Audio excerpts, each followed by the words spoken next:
Good evening, Des Moines, Iowa. Welcome to Doc and Lefty here on the beautiful campus of webcast1live.com. I'm sitting here with my partner in crime, the Reverend Dr. Patrick J. Patrick Petrai. I almost screwed it up. Yeah. And you'd think that we weren't as good of friends as we are because I just messed up his name. But we are here every 6 to 7 on Tuesdays at these lovely studios. And Doc, how's it going? It's going well, Brad. Right. See? You put me in company with our friend of the show, Brad Zahn, and that's a pretty rarefied air to be in. So thank you very much for the compliment. Absolutely.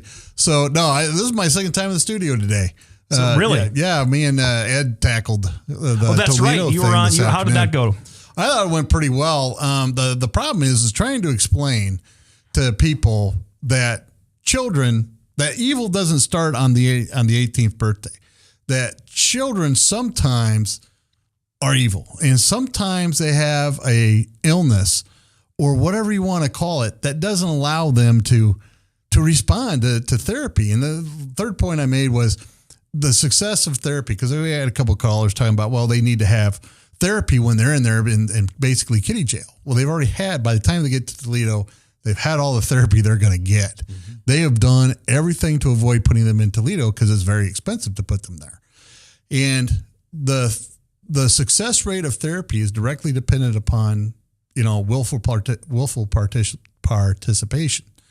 And if you don't get that, it's not going to work. And we'll get into that a little bit more. So, and if people were listening to the Fallon Forum today, they heard that entire discussion, and I unfortunately was not able to. I used to. He was actually working. I was for the one time this week that I'm in the office in decent enough business clothes. Not sleeping. I call the khaki pant blue shirt ensemble my college business major uniform. I didn't get to hear it, but I'd be really interested to listen to it. Anyway, we have a special 2 weeks in a row. Today we have a special guest. Now, last week we told you we were going to discuss race relations. There's 3 things I want to say about today's show. One, we're going to be talking honestly about things. We're going to try not to offend anybody, but if you get offended by what we say, then I'm going to apologize up front. It's not our intent to apologize. 2, or better yet, call in. Or better yet, call in, tell us what we're saying. Leave us a message on Facebook. Or message on Facebook, text. The other thing is I want to make sure everybody knows this is not a black-white issue. One of the things that we're talking, that Blake and our special guest, Benji Cunningham, were talking about before we started was it's really easy to make this black and white, and it isn't. There's all different factors that go into this as far as racism. And the third thing is Lefty and I have already gone on record by stating that, even though we're part of the media, the big corporate media types, the mainstream, they make their living by doing this. And this afternoon, I was down at KCCI, where essentially that's what the person there said, their person in charge of their news department. Hey, we need to sell advertising. So anyway, with that, I'd like to introduce Benji Cunningham. He is a person I've known for a couple of years. He's a straightforward individual. He's a straight shooter. He's a lot... if anybody knows Jonathan Narcisse, it's the same kind of very direct, very, thought out most of the time arguments that you come up with the added bonus of his President Obama came to visit his parents' church. What was it, 4 years ago now, 5? Actually, it would have been 2007 when he was a senator. And my father has a school that's made that's in his name, and it's just really interesting when my mother, when she was alive at the time, the Obama campaign wanted to meet the family. And, at that point in time, I was a registered Republican. And I'm like, actually, if there's somebody that I'm going to vote for, it'd be him at that time before I met him. And so, but I had a different perspective, actually, when I met him. And his overall objective when he came there was not, hey, I'd like to meet the family of Dr. Walter Cunningham. I felt that it was more of a political stunt or a political stop. So it really changed my view and kind of woke me up to what politics are all about. All right. Well, now you grew up in the Waterloo area? Waterloo, Iowa, born and raised. So, proud Waterloo, Iowa. Now, weren't you some kind of football stud back then? I wish you could say that I was a football stud. No, I played football at Central High. we're actually going to be making an endowment fund for the Central High Fund because there's no high school anymore at Central. But I played quarterback, and then I went on to the Air Force and walked on the Air Force Academy. I graduated from there, but I did not finish playing college ball. That is a completely different level. Yeah. So I played football in Waterloo. So I was a quarterback. So you served in the Air Force then? I served in the Air Force. I flew jets in the Air Force, and so it's a wonderful thing. So yeah, we have yet another serviceman on here. I'm going to tell you, Doc, that if you keep booking guests who are better looking and have led more exciting lives than me, I'm going to quit. Yeah. Well, that's I know that's a large segment of the population that you don't have much to choose from, but you can make it work. I was going to say, I'm going to have to go out down to the, I don't know where I'm going to go to find anybody, less better looking than you. It's going to be tough. Well, but I do want to, look at him. He's embarrassing me about how well he's dressed. Look at that. He's got his is that your Air Force ring? That's my Air Force Academy ring. Air Force ring. And as a matter of fact, I'll be going 20 years. Will be my 20-year reunion this year. So that's unbelievable. Wow. And look at that tie. That has to be at least $20. Well, it's all in the reflexes. Doc and Left, the Doc and Left program has a warm spot in our hearts for all service members, both active and inactive and veterans of all shapes and sizes. And so we really do appreciate you coming on to talk about this topic. And Benji, we talked a little bit about your background and where you came from, but I wanted to ask you, sort of, how long have you been interested in this topic of race relations, especially in Iowa, admittedly a very monochromatic state? Lefty all my life, because that's just been my entire walk. I am So you've been a lefty all your life? Lefty? Are you kidding me? Oh, I'm just clarifying. Doc's starting to offend me already, but no. Some of Blake's friends are listening. We have to. Yeah, well, let's be real. I was just trying to acknowledge. I appreciate that. But I am. If you look me up, I'm a registered Republican. But the interest of race, to answer your question, all my life. I'm the grandson of the first Black Eagle Scout in the United States, Edgar Cunningham. I'm the son of the first Black principal in the state of Iowa, and actually the first and only for a very long time, Walt Cunningham, and he's a lifelong educator. So this is something from a race relations. All my life I've kind of been brought up to the awareness that racism exists. The other thing that I would add is in the interesting thing of coming to this show. I just golfed in a golf tournament. Every single year in Waterloo, Iowa, we have what we call a zebra tournament. So we're golfers. And so there's 2 white guys and 2 black guys. Every single year we have this big golf tournament that promotes, hey, listen, we can kind of get along and we come from different walks, but if there's anything that can come in common, it's golf. And it's a wonderful tournament. Well, we're going to be back right after the break. We're going to be back. Benji Cunningham, hero Americana extraordinaire. You're listening to Doc and Lefty on webcast1live.com. We'd like to thank our listeners in Seattle for tuning in tonight. We'll be back right after the break. From the RE/MAX Real Estate Concept Studios, this is Webcast One Live. Whether you're 10, 25, 50, 80 years old and beyond, everyone needs to live within their means. I'm Tom Coates with Consumer Credit of America. For almost a quarter of a century, we've helped people of all ages learn to manage their personal finances to benefit them far into the future. When problems arise, we've got the experience you need to make those debt problems go away. Got financial problems? Call Consumer Credit of America. If Tom Coates from Consumer Credit of America was your personal webmaster, Tom would filter out all bad debt emails. If Tom was your mailman, you'd never get any debt reduction junk mail. If Tom Coates was a lineman, he'd block any phone calls offering to reduce your credit card debt. Hi, I'm Tom Coates with Consumer Credit of America, and we're still your best choice for credit counseling. We're local, we're accountable, and we can do more. You make the call when the time's right for you. When it comes to competition, there really is none for Consumer Credit of America. Hey, welcome back, everybody. We're here with our special guest and future friend of the show. And what that means, Mr. Cunningham, is that if you are a repeat customer to the Doc and Lefty program, at least 2 times you become a friend of the show. Have we had a 3-time guest yet? Because almost. Mike Sporer, almost. He's just just honorary this co-host. side. We'll give him an honorary doctorate or something if he comes on 3 more times. You can count me on because I've got an opinion almost on everything. And that's how we like to say it now. you're talking about you grew up in Waterloo. You're born and raised there. Yes. The son of especially the son and grandson of could only be described as leaders in race relations in the Waterloo area. I think that's a fair statement. Yeah. Now, Waterloo has been kind of a divided city for a very long time. Yes. If I'm not mistaken in my Waterloo history, you had the east side, the west side. Yes. And the east side was more difficult for a little while, then the west side was difficult, and then it just and those two sides have had a difficult problem.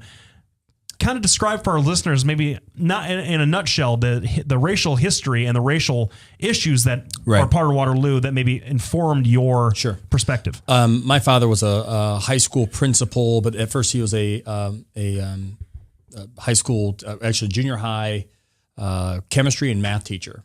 And in 1973 is where we had, and I was only 3 years old, but I just was, through history, know that there was a big time fight. It broke out through racial lines, and racial tension at that time was at an all-time high. And so that's where the Waterloo school system decided to actually place my dad into the position as a principal, because again, he had the fantastic leadership skills to be able to, and at that point in time, my dad, very healthy, fresh out of the Army, just huge, built, guy and highly educated. And he just had a way of bringing both sides together. And so that happened. I know that's where the zebra tournament was spawned on. We've got to help mend and heal race relations. And I just find it so amazing that after 40 years of where they've come from in Waterloo to where they are now, just from the national current, national events and national news, it's amazing that I really haven't graduated to any place. All right. It's sometimes time doesn't have the effect that we all kind of maybe think it will or hope that it will. Well, but part of that, the question I'm going to ask you is what role do you think the media plays in the divisiveness of America at this point? I mean, how culpable do you think they are on a scale from 1 to 100? So on a scale of 1 to 100, how much responsibility? 95, and I'm being generous. And you think what about race mongers? And I'm going to go there in a hot second too. And I'm saying that they're all a part of it. Hot second is strictly from Waterloo there. Yeah, it is hot second, isn't it? So I think 95%, because the media, they're driven by ratings. Ratings brings money, brings advertisement. It's a money thing, number one. And that's why if you're flipping channels, no matter which way you go, and they're always going to hook you in to something that's controversial. Now, i.e. the Trayvon Martin case is one of the key things that's hot, that makes people stick around to that channel so they can see the commercials. And so the media has a lot to do with it, number one, and the race mongers, and this is what upsets me, being, a Christian man myself, when you see the Reverend Jesse Jackson and the Reverend Al Sharpton back in their day. I'm going to give them their due that they did and make a difference. But when you fast forward it 45, some years, it's a money thing. It's a money thing. That's what they're driven by. They're driven by money. And I just feel that, they, again, as you say, Lefty, that they represent the black race, and it's almost kind of offensive, if you will. I mean, I'm not offended. You're not offending me, but it's like they don't represent me because I have independent thought. I think for myself. Well, I think that the media does a pretty decent job, and by decent I mean just a superlative job of completely simplifying an issue and holding up figureheads that like Sharpton and Jackson, and present them to the country as, hey, look, here is the two princes of all black people. And so white people, if you have a problem with black people, you can talk to them. You can go to them. And if they absolve you, you're good. And that's, I think they've been presented that way for a long time and maybe believe their own hype. But here's my question in response to the comments about the media. I mean, you're not suggesting that the racial tensions and the racial issues are, at least in 2013, are being manufactured by the media. They're still not manufactured. Absolutely not. And they're not manufactured. I mean, I think people, when you talk about children and evil, there is no color to evil. No, well, that's true. So evil things happen. Unfortunate things happen. And sometimes it happens to go right upon racial lines. The problem that I have is you have the media that I think irresponsibly at times will put gasoline on it and just to watch it burn so that money comes in to the station. Okay. I guess I don't have an argument. I don't really have a problem with that line of thinking, but I want to ask you a little bit further. Do you think in 2013, and I'm not talking about anything specific, I'm talking very broad strokes here. Do you think that there are people out there, whatever color they are, that say, I am a white person and I'm going to hate this person because of the X skin color, or I'm a black person? Absolutely. That racism exists, that racism contributes to racial tension, yes. and that the media, even if they're doing it, I'm not going to defend the media here, but that the media, when it's not acting irresponsibly in supporting folks who inflame racial issues, has a role to explore that, to even call attention and saying, hey, look, just because we've got a black guy in office doesn't mean there's no racism. So let me ask you this. So yeah, I think that there is some good that they can bring it to light and bring exposure to it. But let's just say that racist person is you. Okay. What is the media going to do when they put the camera to your face? Are they going to change your mind? Absolutely not. No, they won't. Right? No. So there's no reason. I mean, and I'm like, racism has existed from the beginning of time. It's not going away. So my thing is, I'm teaching my children, listen, it exists. Okay? Just like my dad told me, and now at 43 years old, don't get bitter, get better. What one of the questions I want to throw out here is President Obama said that he's had the experience that, simply by being black, he got on an elevator and people clutched their purses. And what was the other one? Somebody locked their door. Follow around in stores. Yeah, follow around in stores. Now, I'm going to tell you, first of all, I've had all those things happen to me. Now, your beautiful face? Yes, absolutely. I've walked across the street, had old ladies lock their car doors. I've been followed around in record stores, all this stuff. Have you had that experience? No, I haven't. And I'll say this too, that I probably would lock my door if I saw somebody high on coke myself. This is part of the thing I want to get to in the next segment is it's the way you dress. Because I will tell you, I was walking across the street and my friend and I were both wearing leather jackets. Click, and he's a Jew from New Jersey. All right. It clicked. And so I think walking down the street, if there was three of us walking down the street, the people they would look more askance at is me and Lefty. Now, when we get back, that's what we're going to discuss a little bit. Well, what do you think about that? Yeah. So we'll be back right after the break. Oh, I guess this is a break. This is where I tell everybody about Polk County GOP. I got to get it together, man. This is the second week in a row I got it. So anyway, Polk County GOP, September 7th, they are having a picnic fundraiser out at the fairgrounds. This is always a good time. It's a great time to meet the Republican candidates. Representative Tom Latham is going to be headlining it. All the candidates for all public office are going to be there. That would include probably Mary Mosman, who's been on the show. Most likely the governor is going to be showing up because I don't think he's officially announced, but he's got his whole gear The governor? up. Yeah, he has. Yeah, when did he announce? I believe he has. Well, I've been looking for it. Anyway, all these people are going to be out there. Everybody that's Joni Ernst that's declared for the Senate seat, David Young, they're all going to be there. So it's going to be really a good time. It's going to be great food. Of course, it's going to have to listen to political speeches. There's a price for everything, but at least then you'll be able to meet all these people that are there. It's not official as of today.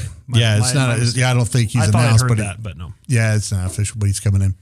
So right before the commercial for Polk County GOP, which you know what, Ed Fallon does that great. I was watching him do this as and man, it was fantastic. Anyway, but have those things happened to you where people, they like that? And why do you think that it was appropriate for the president to step into that particular debate? No. First of all, no, that hasn't happened to me.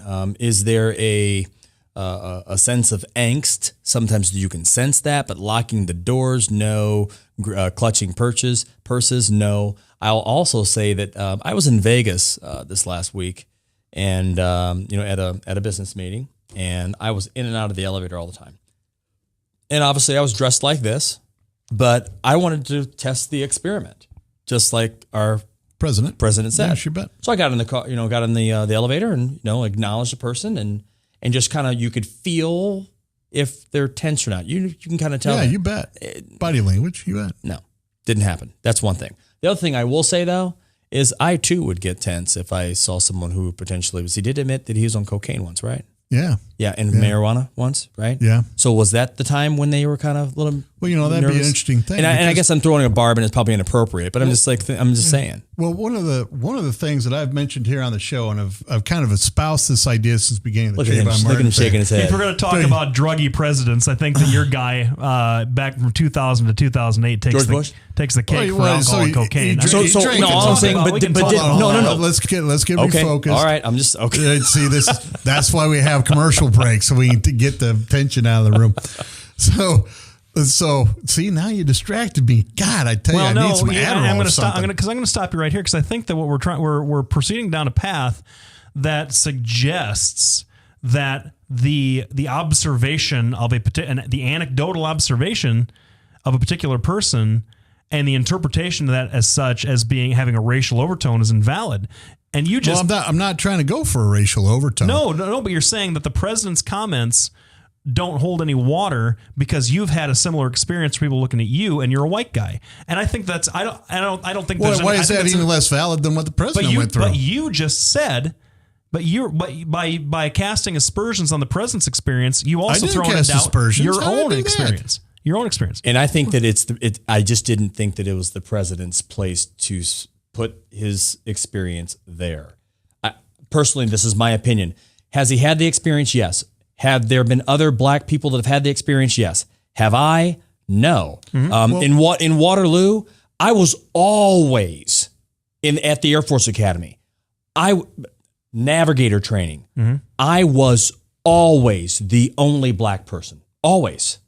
But it was only until they got to know me, or the body language, or the way that you present yourself, I can tell, and especially being in the business that I'm in, you can tell when people aren't well or they're just not exactly right. That I'm like, my spidey sense is going up, and they're like, okay, careful. Well, my point, now I'm not casting aspersions on the president. If he wants to share, now I differ with Benji a little bit. If he wants to share his personal experience with this, great. I'm not quite sure that's the role of a president. Well, but that's my point. Let me ask you this. But hold on, let me finish my point here. Go ahead. What I have said from the beginning is they keep talking about how George Zimmerman profiled Trayvon Martin because he was black. And my issue has been, I'm not quite sure. Now, you could have, and we've discussed this before, but I think a lot of times it's the clothing. It's your attitude. It's the way you carry yourself that has far more impact on what's going on. My point about talking about people, locking their doors and everything else with me was it's the way I look. It's the way I dress. The way you dress. Right? Do you think that's right? Do you think that's appropriate? Well, do you think that people should that you think that it is right for people to have preconceived notions about another person because of the way that person dresses? No. And that's to both of that, that's completely irrational. If I walk down the street with a lack of clothes, is that supposed to be okay? A lack of clothing is just the same as not having enough or having too much or wearing a hoodie. I mean, at some point we have to stop and say, well, hold on. When you're bringing prison culture out into the streets, and that's just not blacks. That's right. Blacks, whites, Latinos, Asians. When they bring those big baggy pants out, they're really emulating what prison culture is. They don't allow you to have pants in prison, or they don't allow you to have belts in prison. So you always have these baggy pants that you're always having to pull up. That's what's being exported out. I think it's a very valid point. Now, my question to you is, if you think, Benji, do you buy into that theory that not necessarily the color of your skin, but the way you hold yourself and the clothes you wear impact how people see you? Absolutely, I buy into that. Now, is that right? Is it right? No. Is it reality? So then absolutely. All right. So why are you wearing a suit? So where am I? Well, I mean, this is part of the uniform of the day of my profession. All right. Is that right? It's a good question. I think that it's appropriate. All right.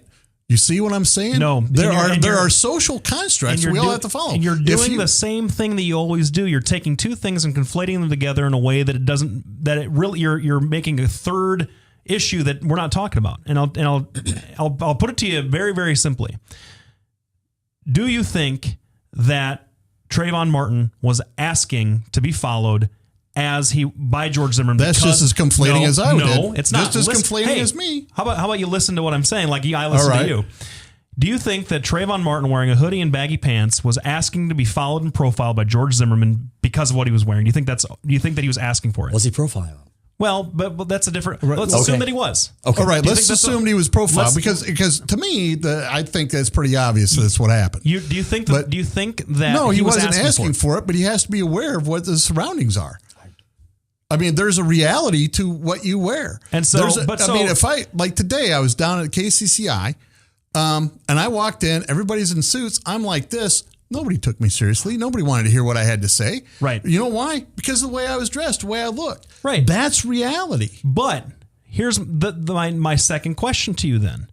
If you think that he wasn't asking to be profiled, but he should recognize that reality, how is that kind of blame shifting onto the victim different from telling a girl not to wear a tight dress? And if she does, well, honey, if you got raped, that's kind of on you. How's that different? How is it when we're talking about preconceived notions of racial bias, sluttiness, professionalism, whatever? Because I've done the same thing you've done. I've walked into the bank and wearing a hoodie and flip-flops and my usual comfortable attire that I usually do. Mm-hmm. And I have said to myself, as I was sitting there, and I heard a banker talking about me. He didn't recognize me. He was talking about me, and how shocked he was that a lawyer in his office 2 days before would dress this. I told you this story, and I kind of laughed up my sleeve. But that person wasn't holding a gun on me. That person wasn't sizing me up as a potential target of sexual violence. It's a completely separate thing. So this is where I'm a little bit, and again, I don't have all the facts of the case.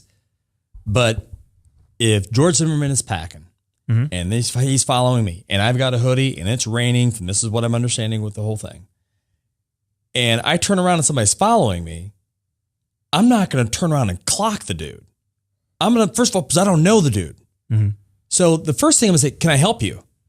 That's me. That's been my experience, my education. Communicate first. My understanding, he's picking up the phone and talking a few, racial slurs and hangs up the phone and just starts going to blows with the person. Well, that's what George said. Well, that's what we have. That's the testimony we have. That's the testimony that we have. Because the other guy's dead. So you have to get back to, you have to understand the world you live in. None of us we don't live in Star Trek land where everything's perfect everywhere. Everybody wears the same uniforms. The only way you can tell each other apart is by the color. We don't do that. Like our guest said, though, don't get bitter, get better. How is it getting better if we just say, there's some people who are just not comfortable with baggy sweatshirts and we got to just let them be uncomfortable with baggy sweatshirts? It sounds like a really sheepish liberal thing to say. Just let them do what they want to do. I mean, we're liberals and we just accept everybody. Well, what I'm saying is, how do we address that? How do you address that? As a father? We're going to address this right after the break. Okay. We're going to take a 3-minute break. Be right back. We want to thank our sponsors for letting us keep the lights on. You're listening to Doc and Lefty on webcast1live.com, and with our special guest, Benji Cunningham. We'll be back right after the break. I'm Brian Leach, owner and general manager of Service Legends. I brought along a couple of the home comfort heroes. Hi, I'm Tammy Wells. I am Nick Wondershad. I'm administrative manager. I am the senior technician from Service Legends. It seems like every good thing, when you feel it to the bone that it's good, there's a lot of hard work put behind it. I don't think that you can fake it and have it turn out good. If we seem like, okay, that's just weird, it's just a furnace, why would you believe so deeply in a furnace? It's not just that, we want to show the world that you can have good service. Yeah, it's got to be, it's your home. It's built into our daily trainings, it's built into our culture, that we're going to do whatever it takes to have each client say they love us, period. That's why we spend all the hours in the training that we do. And if we guarantee it's going to be a good experience for you, or else it's free, type of work do you think we're going to do? There is a guarantee. Temperature selection guarantee, fixed right or it's free guarantee, comfort guarantee, best value guarantee. All of these guarantees hold us accountable to ensuring that we exceed your expectations. And if for whatever reason we'd fail and we can't make it right, we guarantee all of those guarantees with a 100% money back guarantee. I mean, if you don't think that your technician can fix it right, are you going to say that to a client? No. You don't have to worry about having a technician come to your house. We drug test, background check all of our team members. We put safe people in your home. Each and every one of our service techs, 400 hours a year in training. You tell it the minute they walk in the door. They know what they're doing, they've done their homework, and they actually truly care about what you want. Because at the end of the day, you're the person that makes sure I have a job. They're going to be listening. They're going to want to know what your challenges are. Then they're going to come and give you options, and you get to choose. If I'm there to help and I make it easy and painless, I did my job right that day. Well, when it comes to your comfort, safety, and your family, you don't necessarily go buy the most expensive, but you get the most bang for your buck. Oh, it's worth it because there's a lot of people that will find a way to get it to work right now and then leave and then come back, charge you again, and the cycle just repeats itself. So when I'm out there looking at the furnace, I want to find why it failed today. How can we change the part today with something that you're not going to have to worry about? Is it worth changing the part today? I mean, you can put a lot of money into a furnace. I can fix parts all day. There's good job security in that for me, but is it the right thing for you? I get a lot of the phone calls of after the technicians are there. They're just in awe. They're like, wow, you guys are great. I mean, I don't even know what to say. You guys are great. Everything you did was perfect. It was great. Keep going though. I like this. Just give us a try. I'm going to take all the risk. I've got the time to make this right. I've got the support to make it right. Just check us out. And if you don't see the value in what we do, I mean, fixed right or it's free or 100% money back. enough said. Hey, welcome back, everybody. Thanks for sticking around. We got the first half of the show out of the way, and I got to tell you, we didn't come to blows once. We almost did. Close. During the break, Doc had me in a headlock. I felt like my life was threatened. Yeah. I was about to pull out his gat. That's in poor taste. Yes. That's in poor taste. I'm sorry, everybody. That's in poor taste. No, but we're talking about really, and I'm just trying to ease the tension, everybody. I apologize for that. That was it. I feel tension there, and actually, there's no tension in here except for Frank randomly screaming down the hallway, yelling, "Help me! Help me!" Trying to get us. Well, that's to get us find a ringmaster to get us to hit our commercial breaks on time, like we're supposed to. No, but we're here with our special guest Benji Cunningham, and we're talking about some of the racial issues that have been kind of simmering for a while and bubbled up over the Trayvon Martin case, and then stirred a little bit by the media and by the president, and not just the liberal folks like Jesse Jackson, Al Sharpton, but Bill O'Reilly and Sean Hannity have said some things. Oh yeah, they're guilty a lot. That has kind of inflamed some of this kind of stuff. Watch Bill O'Reilly talking about illegal immigration. Watch him talk about illegal immigration with Geraldo Rivera sometime, and you'll see. Oh yeah, Geraldo. My goodness, the race baiting that Bill O'Reilly does on that particular issue. But we're here with Benji Cunningham, and we're talking about some of the sincerity about racial things, but we were also talking about the practicality of life as a white person or as a black person or anybody else, or as a female or all that, and perceptions and how you're dressed and all that kind of stuff. And Benji, you had a really good point that I wanted you to be able to make about, as a father, what you would say to your child. I don't know how many your kids. Absolutely. I'm a father of twin daughters that just turned 10 yesterday. So happy birthday, Ava and Lily, and a son, Chase, who's 6. I also should let you know that I'm actually in an interracial marriage of 16 years to my wife Jill, and I can guarantee you right now that when my daughters, even now, if they leave this house and they're dressed inappropriately, that's not going to happen. I'm not going to blame it on the father, but there is a parental father figure that I possess, a responsibility as a father. If I see Chase going out the door and without a belt, without properly dressed, and I'm just going to say this is the military in me, where are you going? Absolutely not. Go back up there and change because of the perception that you're going to bring. Well, your military background demands a certain decorum, but you also are, it sounds like you're cognizant of a racial perception. Absolutely. Of a young black person walking around in a particular style of dress. I don't think there's a problem with that from a parental perspective, in the sense that I don't have kids of my own, so I can't relate on that level. But I had a person I respect who has 2 daughters of her own. Was one of my first bosses in the legal profession way back when, who said to me, and we were talking about women's issues, quote unquote, feminism and rape culture and all that kind of stuff. And I was making this really impassioned liberal kind of speech about how it's not the women, it's, rape is a man's problem because men are the ones who are doing the raping and all this kind of stuff, and it shouldn't be pigeonholed and so on and so forth. And she looked at me and she said, Blake, I love the fact that I'm hearing a young man take such an interest in a topic that a lot of young men don't care about and young men perpetuate. But I'm still, and I was going off about blaming the victim and saying, women shouldn't have to, worry about this stuff and be taught self-defense as a cure for rape. And she said, Blake, listen, I appreciate that, but I'm still going to tell my daughters how to hold their keys a certain way. And I'm still going to tell them not to dress a certain way. And I'm still going to say, listen, you should probably learn this if you're going to live in a big city and be distrustful of men, because I don't want my girls raped on account of a principle. And I think that is something that gets overlooked a lot in the racial debate, and the reason that I brought up the stuff about the clothes is that we all agree it's not right. Prejudging people based on their appearance, what they wear, what the color of their skin, that's not right. That's not morally right. It's not morally justifiable, but it does happen. And here's my question to you is that, yes, will it ever end? Will it ever end? It will never end. Okay, and here's the reason why.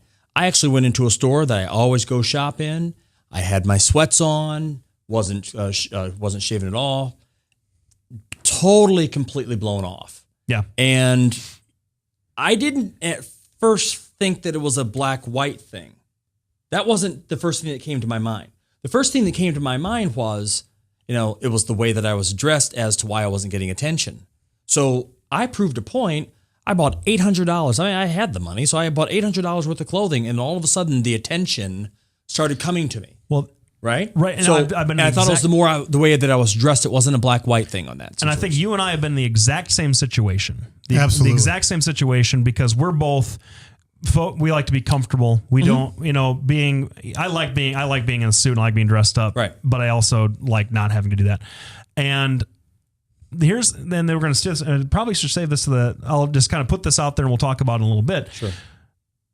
I have heard some very prominent news media types on like Tom Friedman and some other folks of that ilk say that, yes, we still have racial issues in this country, and yes, there's racism that exists that hasn't been dealt with, that we frankly don't know how to deal with responsibly as a country, because we either blame it all on the white folks or imprison 70% of the black folks in the state. There is, and I'm going to say something extremely controversial here on that issue, that when you're looking at the percentage of unemployment within blacks, imprisonment within blacks, the data is suggesting that there is a racial component to it. Yeah.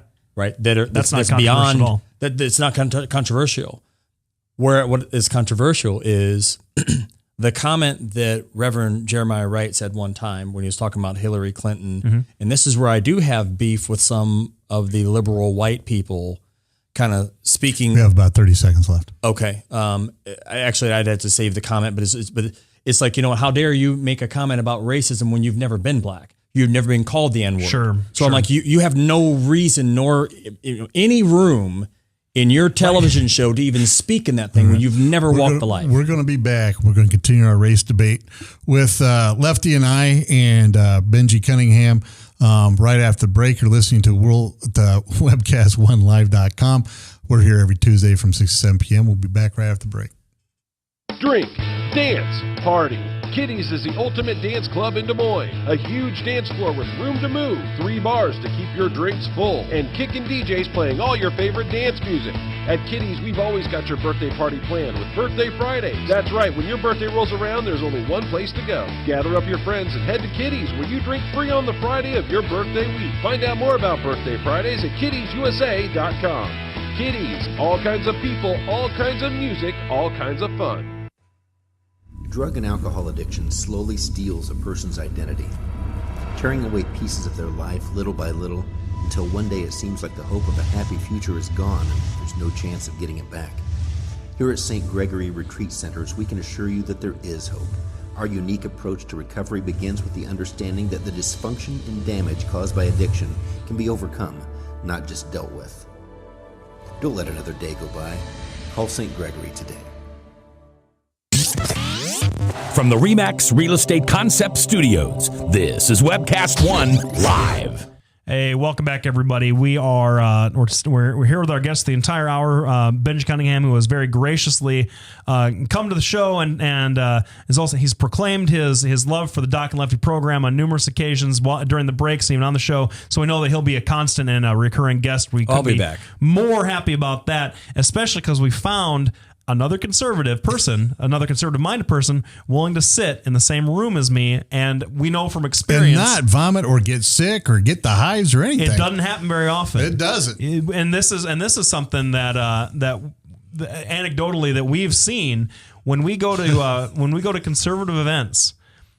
The only conservative folks who will talk to me, and I am not a very imposing figure, and I certainly am not some kind of like rabid fox in the hen house sort of person. Conservatives won't talk to me, and I'll ask a question, and I'll ask it as politely. And you've seen it. I'm never rude to people, so I appreciate you. That's the new racism right here. I think that really. That's the new racism. Okay. Is Go the ahead. conservative, the right, left? Where has the Constitution gone? And it's amazing when you look at our money. One nation under God, indivisible. It doesn't even exist anymore. Oh, okay. Okay, Well, that's the new racism right there. Doesn't mean anything. That motto was created in the 50s to sell Bibles to people. Really? You know that? Oh, Yeah. good. Oh, You good knew that. Okay, all right. But still, the point We'll remains. get back on. But that's the new was the first racism. model. But that's the new racism, and to kind of articulate the point I was trying to make as far as some of the God, white, all the phones.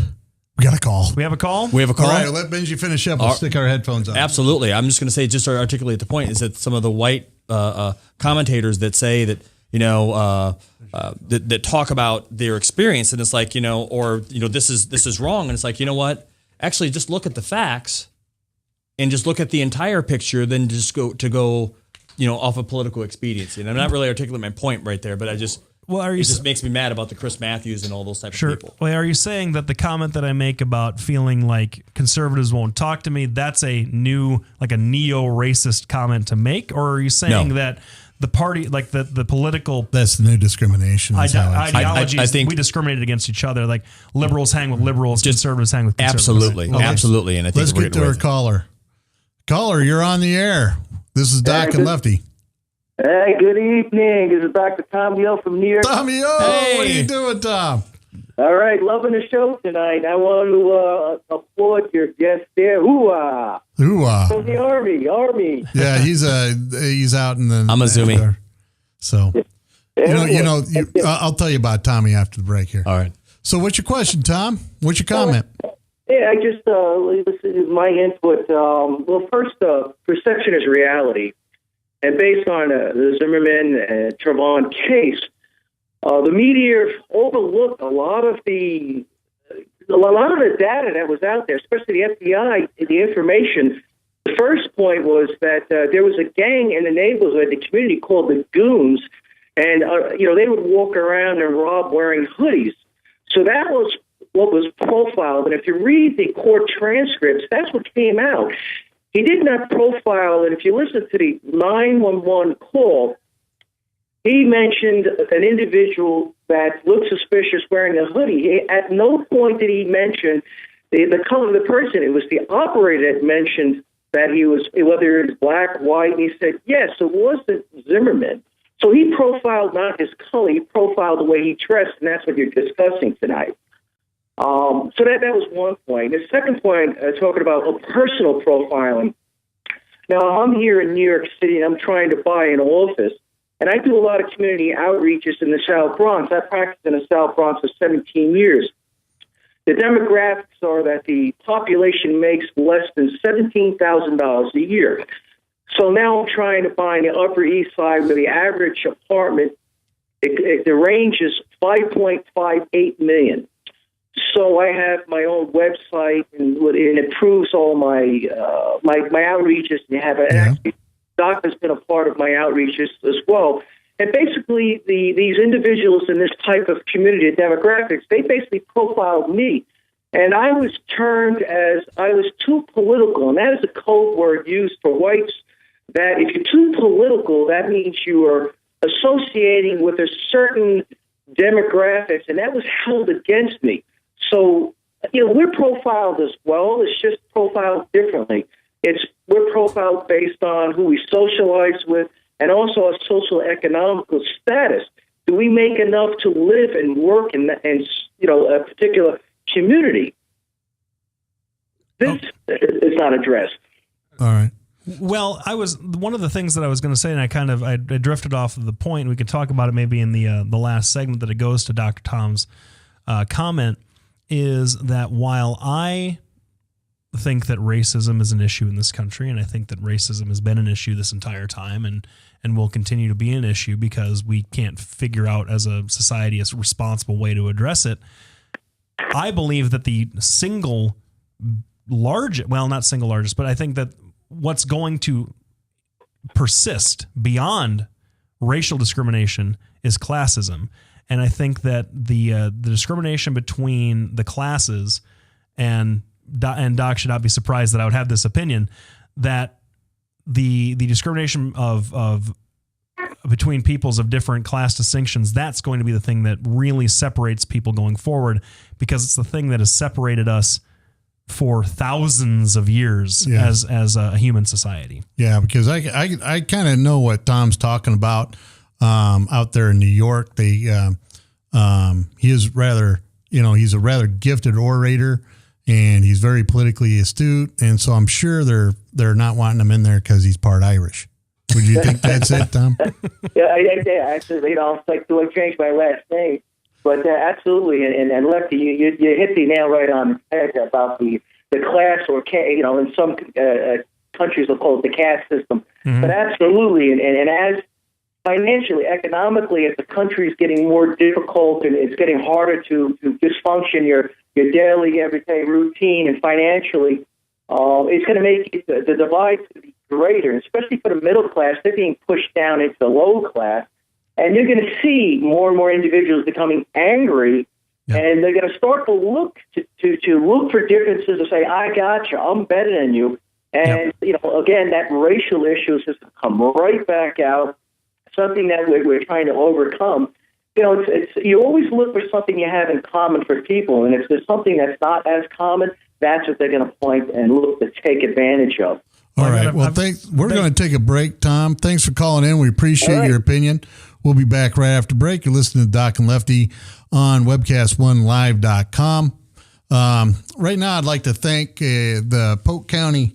That is awful weird listening to yourself. It is. It really is. We'd like to thank the Polk County GOP for sponsoring our show. They have a picnic coming up September 7th. You can go out there and meet all the Republican candidates for various offices.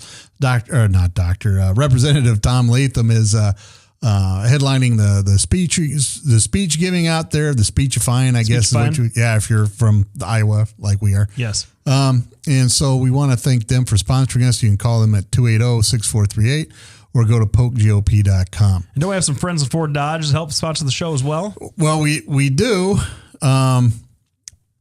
So, yeah, they're Des Moines Anesthesia, 244-3700. You can give them a call. They have two offices, or they have one office in Fort Dodge. And so if you need some help and you're willing to travel a couple hours, you can go up there and give them a call. Back to the issue of race. One of the things that Lefty mentioned last time is that that classism has been with us for 1,000 years, better than 1,000 years. Not only classism, but if you want to term it racism. People have always stratified themselves. Social creatures stratify themselves all the time, right? Right. Elephants, meerkats, right? Wolves. Dolphins, wolves. They all do it. The thing is we should be more evolved than than Right. animals. Thank you very much. Right. So part of this is, racism exists everywhere. One of the things I hear that I heard a lot when I was growing up, and Benji's the same age I am, blacks can't be racist because they're blacks. Oh, yes, they can. I don't believe that. I believe everybody can be prejudicial. I believe everybody can have their own discriminations. People have their own worldviews. I can tell you that there have been occasions when I've been discriminated against because I was white, particularly when I was out in Washington, D.C. It was really it was the first time that I really got a good eye about, wow, this is really what it's like. And so, I understand that this exists, but I think, one of the points I really want to emphasize is it isn't just limited to whites and blacks. No. It's limited to everybody. If you go to Europe, they don't like the Turks. If you go to Turks, they don't like the Kurds. If you go to Kurdistan, they don't like whatever stands next to them. I mean, that's the way the world is. We're more advanced here in America, at least I would hope. So my question to you, Benji, how are we going to evolve out of this? What would be a solution that you would suggest to start bringing people together? 40 minutes or 50 minutes to set up the problem and 10 minutes to fix it. Go ahead. No, it's easy. I think that there's like I said, faith in Benji. There you go. And I tell you that I've got a biblical worldview, and I think that's one of the areas is that from a spirituality perspective, Christianity is my thing. That I'm looking at you from a completely different perspective than the color of your skin is one thing. Education is another. Mindset is another. And again, both my parents are deceased, but I remember them really preaching to me, don't get bitter, get better. Mm-hmm. As a navigator, I went through nav training twice. I was washed out because I was black. And I will say this, that especially being... They washed you out because you were black? Yes. And there's actually, it's a mere matter of record that, I got stationed back at Off Air Force Base as a maintenance officer. I received a phone call from a 2-star general. And they're like, hey, listen, we understand that you were washed out of training. Yes. Well, we've done some investigating, and we found that there were a number of people that were washed out the same exact way that you were, the same exact grades. And the thing that they had in common was that they were all African-American. I'm like, well, I'm glad that you found that. So where do we go from here? And what were your options? So I went back through training again, and I felt vindication. It could have been so easy for me to get bitter and to just harbor that for the rest of my life. Now, I will say for my children who are interracial or biracial, they need to be aware. So education is one thing. So I guess my thing is then, why do you describe your children as biracial? Actually, just to be clear. Just to be clear, but I think that's a very good point. Why do I describe my children as biracial? I think it's important for my children to understand that they are biracial because my wife is white and I'm black. They also fully are aware, even at a young age. They are black children. They know that, hey, I'm black. Or my little 6-year-old Chase, he says, well, I'm not black, I'm brown. I'm like, okay, Chase, he gets that, but they don't classify themselves by the color of their skin because they have so much content of their character that they're more defined by that. So what's the fix? Education. What's the fix? This is my opinion. I'm sure other people. Find God. Yeah. That would be the fix from my opinion. Let me ask you this. All right. And we're coming to the close. We're coming to the close here of the hour. We can go for a couple hours on this one. But because we talked a little bit about and this will be a question for the two of you, because I think that you'll have interesting opinions, because I don't have an answer to this. We talked about how social creatures balkanize themselves. We separate. We look for our similarities with each other. There's lots of research about how communities they'll separate on racial lines, on political lines, on religious lines.